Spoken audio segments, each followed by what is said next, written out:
Hi guys, welcome to another tutorial. So today I'll be showing us how to make this skirt and top. The skirt is going to be a floor-length pencil skirt, and here are the materials I'm going to use to make this dress. This is a sequence net that I'm going to use, and this is the doll face satin I will use for lining. Then this is a Duchess material I will use for the top. So now let's go over to drafting, and this is the measurement that I'm going to use for making the skirt.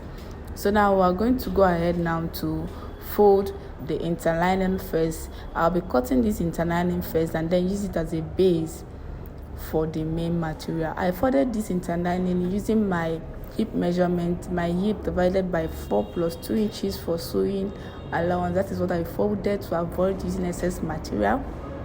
I'm going to go ahead to cut it out. Sorry about the sound you are hearing on the background. I've gone ahead to cut it out, and then I'm going to fold for the back also. So I folded the material for the back, and then what I used in folding the back, it's my hip measurement divided by 4 plus 2 inches for sewing allowance, and then I added another 2 inches for my zipper allowance. I've gone ahead to cut it and I've placed it on top of each other, so the back piece is on the down, and I left my zipper allowance space before placing the front piece on top of it.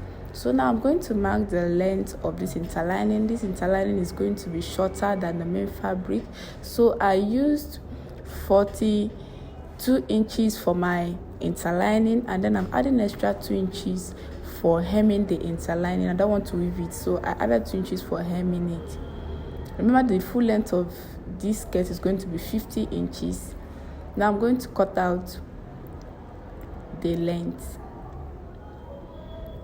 So now I'm going to go ahead and place my round body measurement. So here I'll be putting my waist measurement divided by 4 plus 2 inches for sewing allowance, and I placed my tape after the zipper allowance. It did not start on the zipper allowance. So now I'm going to mark my hip line, which is 9 inches, and on my hip line I'm going to place my hip measurement divided by 4 plus 2 inches sewing allowance. Now for the pencil mouth, I'm going to take whatever that is on my hip. I will remove 2 inches from it and mark all the way down to the down of the dress. What is on my hip here is 13 inches, and I removed 2 inches and it's now 11 inches, and I'm marking 11 inches all the way down. So now I'm going to go ahead to connect it. You can use your curve ruler to connect yours. I used freehand to do that. You can also use your freehand to also do that. Now I'll go ahead to cut out the shape.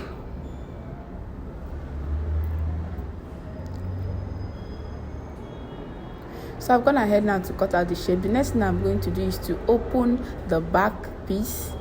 I'm going to open it at the center. It's only the front that is going to have a folded part. I'm opening the back because of where we are going to fix our zipper. And once I'm done, I'm going to open it up. This is the front piece, and then this is the back. Now this is the material we are going to use, the sequence material. I'm going to open it and place my front piece on top just like I did. I'm holding it with pin so that it will not shift.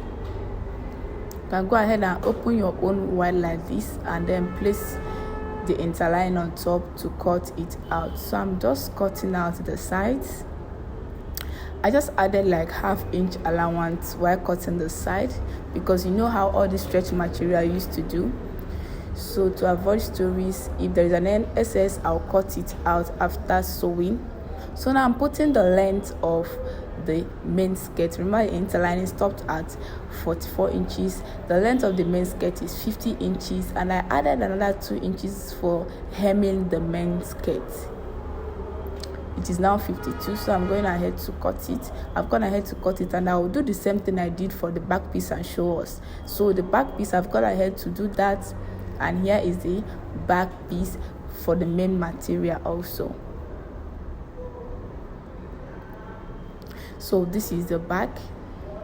I'll now turn both of them with the lining. So now I'm going to cut the band because this skirt is having a band on the waist. So my waist measurement plus extra 4 inches. Remember, we added 2 inches for zipper, making it 4 inches for the both sides, and then I added it to my waist, and I'm going to measure it for my band. That is the length of my band.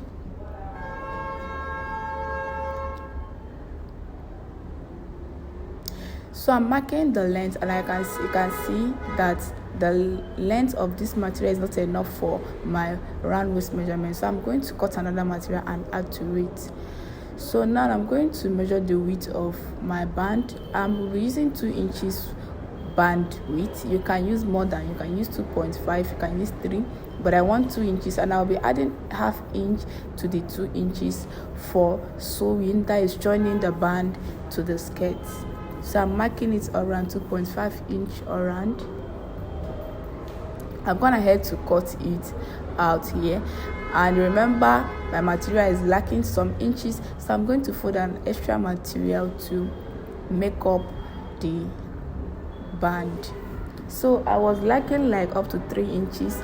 I had to fold another material and cut out the 3 inches.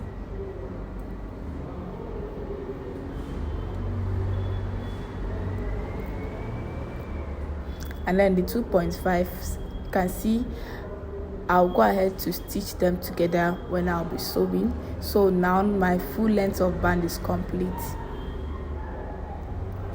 So I'll go ahead to stitch it and set it aside. You can go ahead and join everything and sew your skirt.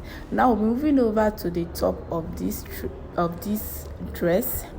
So this is the top. I've gone ahead to draft the normal basic bodies,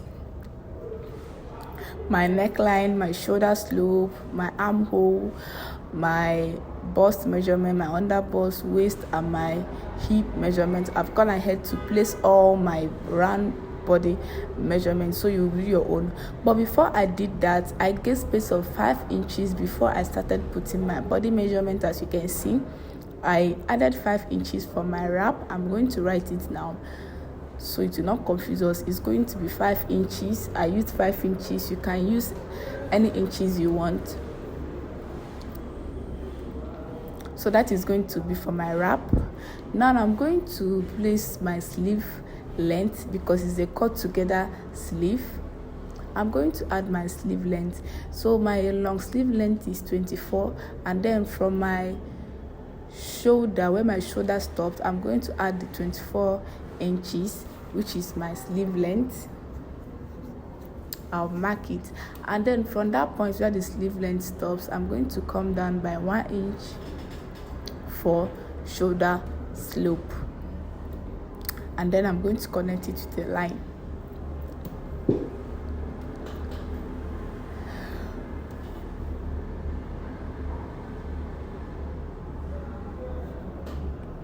So you can go ahead and connect yours with a line. Connect it to the neckline width. So now I'm going to put my round sleeve measurements of my wrist. Your round sleeve divided by 2, plus sewing allowance. I'm going to mark mine. Mine is 5 inches, and then I'm going to connect it. So the next thing I'm going to do, I want to reduce the length of this top. I don't want the length of this top to be on my hip.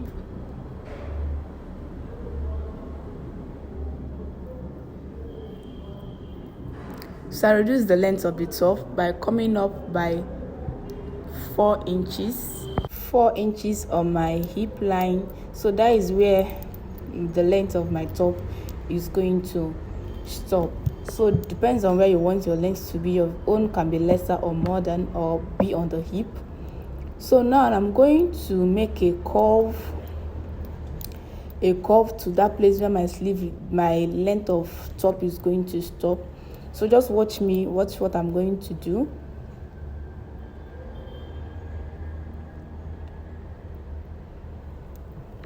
So I'm trying to give it the Dolman sleeve, Dolman shape. So you can use your curve ruler to do that. As you can see, I'm trying to use curve ruler to complete it. You're just going to give it this shape. You can reduce your own if you don't want it to fall big. If you don't want it to be more fuller, you can reduce your own, maybe to your bust point or to your waistline, from your sleeve end connect to your waist area. But this is how I want my own to be. So now for the wrap side, I'm going to connect from my neckline width to the wrap point. So let me extend the line, the length of that extended line to the wrap 5 inches I gave. So now I'm connecting it from the width of my neckline, that is the 3.5 inches. I'm connecting it with a straight line. Remember, the front of this top is having a V neckline shape. So this is basically all you need for the front. So now I'm going to also put the back neckline on it also, because I'm going to still use the same pattern to cut the neckline of the back piece. So I'll be using 1.5 inches for my neck depth at the back. You can use 2 or 1.5 or even 1. So I'm connecting it, a round neckline, that's what it's going to have at the back. So now I'm going to use this to cut the back piece. I'm going to get a new pattern paper for the back. So this pattern paper is what I'll use to also cut the back, and I will use the front to cut it. So before I do that, this 5 inches, I'm going to fold it in like you see me do, because I don't want to go and start drafting a back pattern. I'm going to use this front to do that. So I'm going to place it on top of it, and then I'm going to trace it out. You can use pin to hold yours. I'm going to trace it out. Remember that we have already drawn the back neckline, so we are going to trace everything out with the back neckline. So I'm going to cut it out.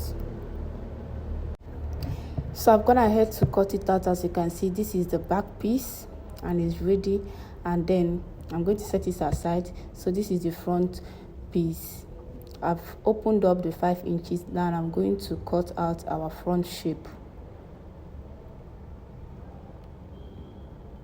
So this is how the front is going to look like. Your pattern is ready. Now I'm going to go ahead and cut it on the material. As you can see, I've folded my materials and cut out both the back. The back is on fold and the front is having an opening from top to the down. So I've gone ahead. If you want to reduce your fullness of your Dolman sleeve, you can reduce it, but I think this is okay. So this is how it's going to look like for the front. This is the wrap shape the front is going to have. So depending on the opening you want, this opening that is here is 9 inches. So if you want maybe your cleavages to be showing small, you can leave it at that 9 inches. This is 9 inches. Or if you want it close, you can go ahead and draw it closer like I did now, maybe to 7 or 6 inches. Or you can even open it more wider depending on what you want. So this is it about this dress. You can go ahead and turn it with bias, join the shoulders and the sleeve, and hem your dress. Your dress is ready. Thank you.